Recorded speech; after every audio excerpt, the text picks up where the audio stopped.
दोस्तों, क्या हम 1000 रुपये मंथली का एसआईपी स्टार्ट करके करोड़पति बन सकते हैं? आप में से ज्यादातर लोगों का जवाब होगा इम्पॉसिबल, असंभव। लेकिन मुझसे पूछा जाए या फिर किसी भी फाइनेंशियल एडवाइजर, स्टॉक मार्केट का जानकार या म्यूचुअल फंड्स के जानकार व्यक्ति से पूछा जाएगा तो उसका भी जवाब होगा यस, यानी कि हां।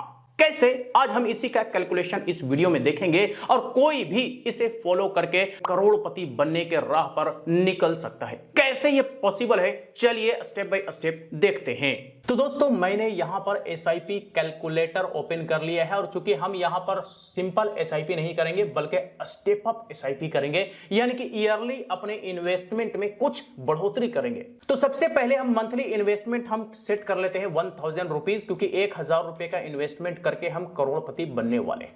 एनुअल स्टेप अप करेंगे 10%, यानी कि 1000 रुपए में 10% का बढ़ेगा तो 1100 रुपया और 1100 पर 10% का बढ़ेगा, तो उस तरह से यह साइकिल चलता रहेगा ईयरली। रिटर्न हम मान करके चलेंगे 18% का, क्योंकि आज के डेट में 18% का रिटर्न मिलना कोई बहुत बड़ी बात नहीं है। आप देखेंगे मिड कैप और स्मॉल कैप में आपको 18 से डबल का रिटर्न आपको देखने को मिलता है, तो इसलिए हमने मिनिमम 18% का ले लिया है।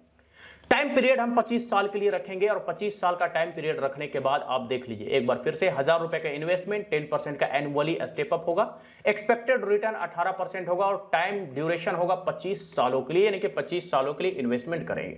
तो अगर मान लीजिए आप 20 से 25 साल के एज में इन्वेस्टमेंट शुरू करते हैं, एसआईपी स्टार्ट करते हैं, तो आपका 50 साल का एज कंप्लीट होने पर आपका जो अमाउंट बनेगा वो ये बनेगा कि टोटल इन्वेस्टमेंट आप करते हैं 11,80,000, आपको एस्टिमेटेड रिटर्न मिलता है 93 लाख और आपका जो टोटल वैल्यू बनता है वो 1,05,52,025 रुपए। जी हां, 1,05,52,025 रुपए आपका टोटल वैल्यू बन जाता है 25 साल में। और मैंने ये सेम टू सेम इंफॉर्मेशन को एक्सेल शीट में यहां पर अपडेट करके रखा हुआ है कि 1000 रुपए पर मंथ का एसआईपी 1 करोड़ का प्लान है ये, और एसआईपी अमाउंट 1000 पर मंथ है, स्टेप अप 10% है, रिटर्न रेट 18% है, टाइम पीरियड 25 साल है। इन्वेस्टेड अमाउंट जो हुआ ये 11,80,165, रिटर्न 93 लाख और आपका टोटल वैल्यू 1,05,00,000 का दहाई सैकड़ा हजार 10,000 लाख। जी हाँ, 1,05,00,000 रुपए आपका टोटल रिटर्न बनता है, यानी कि टोटल वैल्यू बनता है। ठीक है, तो ये तो आपने देख लिया। अब जो लोग कहते हैं कि भाई लंबे समय के लिए इन्वेस्टमेंट कौन करेगा, 25 सालों के लिए इन्वेस्टमेंट कौन करता है भाई, तो बिल्कुल करने वाले करते हैं। कहां करते हैं? एलआईसी में करते हैं, एफडी में करते हैं, पीपीएफ में करते हैं। एलआईसी में करने वाले लोग 20-20 साल 25-25 साल तक का मंथली इंस्टॉलमेंट पे किए जा रहे हैं। रिटर्न कितना मिलता है?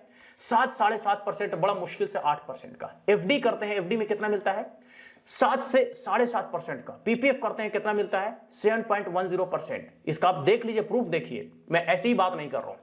एलआईसी में आप रिटर्न देखेंगे 2024 का इंटरेस्ट रेट क्या है, तो आप देख लीजिए यहां पर 7.75% है, जो कि मैंने सेम टू सेम यहां पर अपने एक्सेल शीट में इसको उठा करके रखा हुआ है, 7.75%। एफडी में देख लीजिए, एफडी में आपको हाईएस्ट जो मिलेगा वो 7.25 मिलेगा और इससे नीचे की बात करें तो भाई 3.50।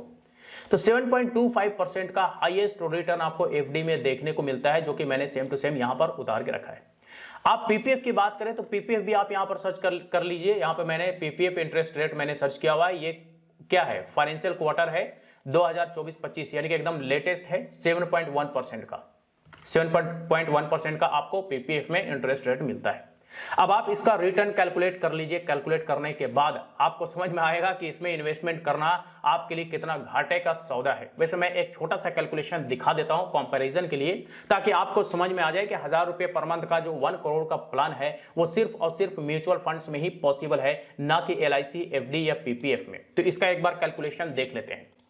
एलआईसी का यहां पे मैंने कैलकुलेटर ओपन करके रखा हुआ है। 1000 रुपए पर मंथ इन्वेस्टमेंट करेंगे तो 1000 रुपए हम यहां पर इन्वेस्टमेंट कर देते हैं। एक्सपेक्टेड रिटर्न हमें एलआईसी में कितना मिलता है?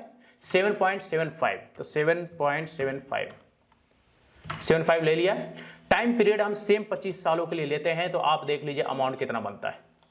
टोटल अमाउंट आप इन्वेस्टमेंट कर लेते हैं 3 लाख रुपए, आपका रिटर्न मिलता है 6 लाख रुपए और आपका टोटल अमाउंट बनता है 9,19,000। कितना बनता है? 9,19,000।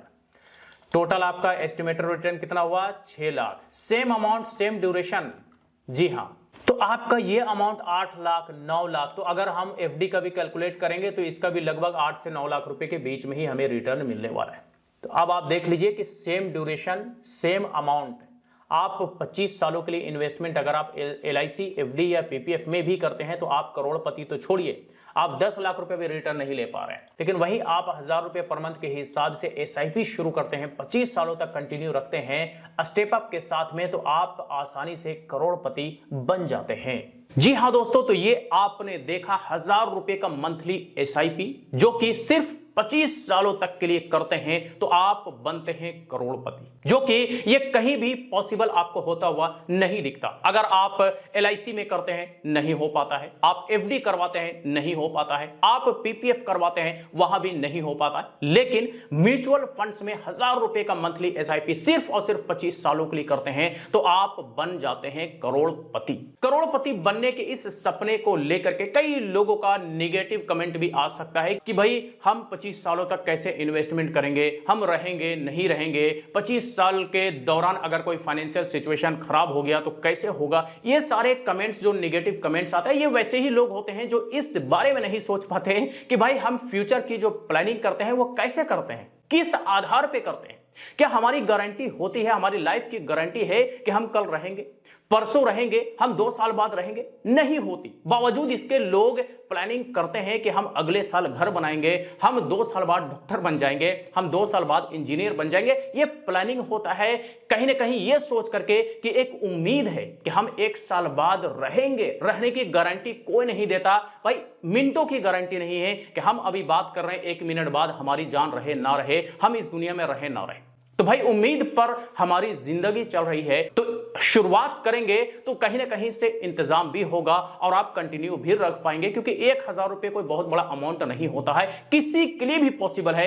एक वो आम आदमी जो मजदूरी भी करता है, 10,000 रुपए की सैलरी भी कमाता है, वो भी 1000 रुपए का मंथली इन्वेस्टमेंट कर सकता है, करने के लिए सक्षम है, बशर्ते उसे ठानना पड़ेगा कि हमें ये करना है। प्रैक्टिकल चीजें हैं, कैलकुलेशन आपने यहां पर देख लिया है। यकीन नहीं होता तो आप खुद से भी कैलकुलेट कर लें, या कोई फाइनेंस का जानकार बंदा है उससे इस बारे में आप जानकारी भी ले लें। तो चलिए आज तक के लिए इतना ही। वीडियो अच्छा लगा हो तो लाइक करें, ज्यादा से ज्यादा लोग साथ शेयर करें। फिर मुलाकात होती है किसी नई वीडियो के साथ, तब तक के लिए बाय बाय।